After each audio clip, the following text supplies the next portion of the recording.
Awal sebuah mimpi seni di Jakarta. Jakarta, kota yang tak pernah benar-benar tidur. Di antara gedung-gedung tinggi dan lalu lintas yang tak kenal ampun, berdirilah sebuah bangunan yang kelak menjadi saksi perubahan wajah seni modern Indonesia. Aku, Arman Wiratama, berdiri di depan sebuah bangunan berlapis kaca di kawasan Kebon Jeruk. Disinilah Museum Macan berdiri, sebuah ruang yang tak hanya menyimpan karya seni, tetapi juga mimpi panjang seorang kolektor. Museum Macan adalah singkatan dari Modern and Contemporary Art in Nusantara. Namun sebelum nama itu dikenal luas, segalanya bermula dari ketertarikan seorang pria bernama Haryanto Adikoesoemo terhadap seni rupa. Sejak muda, Haryanto bukan sekadar mengoleksi lukisan. Ia mengoleksi cerita, gagasan, dan jejak zaman yang tertuang dalam kanvas. Tahun-tahun berlalu, koleksi itu tumbuh. Dari karya maestro Indonesia seperti Affandi, Raden Saleh, hingga seniman dunia seperti Andy Warhol dan Yayoi Kusama. Namun Haryanto menyadari satu hal, seni tidak boleh terkurung di ruang privat. Seni harus hidup, dilihat, dan dirasakan publik. Pada awal 2010-an, gagasan mendirikan Museum Seni Modern di Jakarta mulai menguat. Saat itu, Jakarta belum memiliki museum seni modern berstandar internasional. Kota ini kaya budaya, namun miskin ruang apresiasi seni kontemporer. Dari kegelisahan itulah Museum Macan dilahirkan.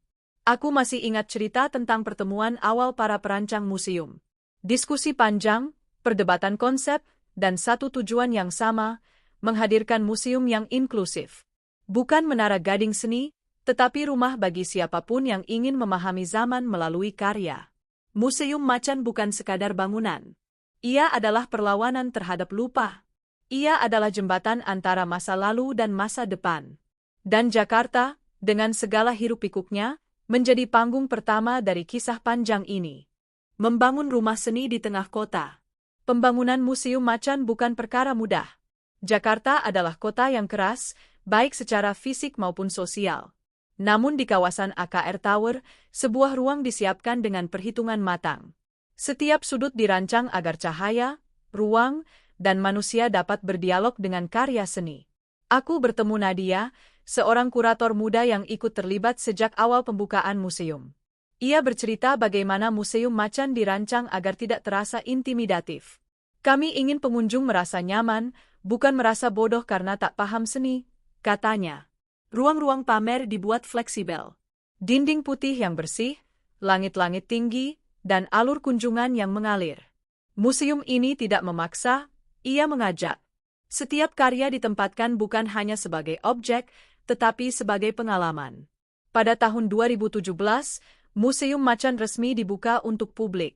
Hari itu, Jakarta seperti memiliki wajah baru. Antrean panjang mengular. Anak-anak, mahasiswa, pekerja kantoran, semua datang dengan rasa penasaran.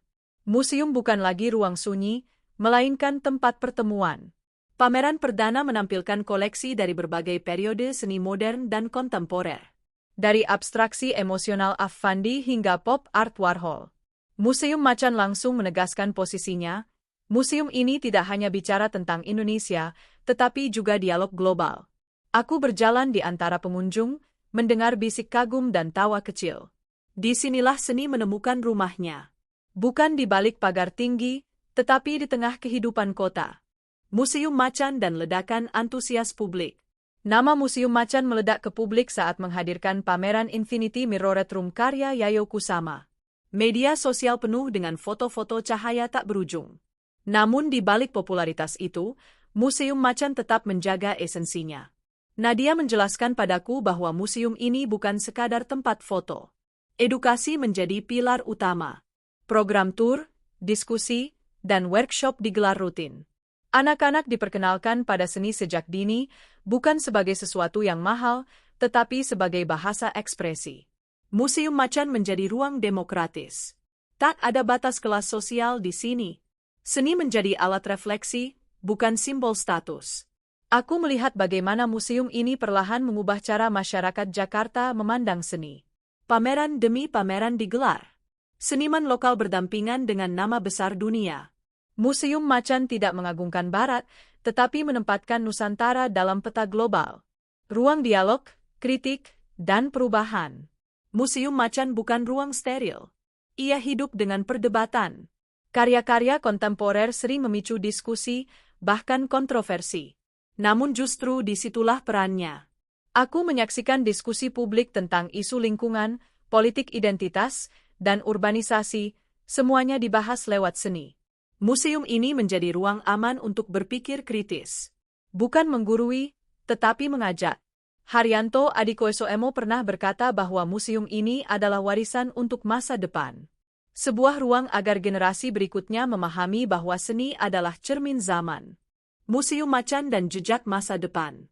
Kini, Museum Macan telah menjadi ikon budaya Jakarta. Ia berdiri bukan sebagai monumen, tetapi sebagai organisme hidup yang terus berubah. Aku berdiri di ruang pamer terakhir, melihat anak kecil menggenggam tangan ibunya sambil menunjuk sebuah lukisan. Di sanalah aku paham, museum ini telah berhasil. Museum Macan bukan sekadar bangunan seni. Ia adalah pernyataan bahwa Jakarta mampu menjadi pusat kebudayaan dunia. Dan kisahnya masih terus berlanjut. Jejak seni yang tak pernah usai. Museum Macan bukan sekadar ruang pamer. Ia adalah napas panjang seni modern dan kontemporer yang hidup di tengah hiruk-pikuk Jakarta.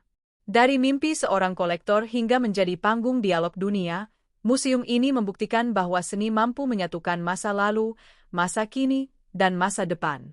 Di setiap langkah pengunjungnya, Museum Macan meninggalkan satu pesan sederhana namun kuat, bahwa seni adalah cermin zaman dan Jakarta adalah bagian dari cerita besar peradaban manusia.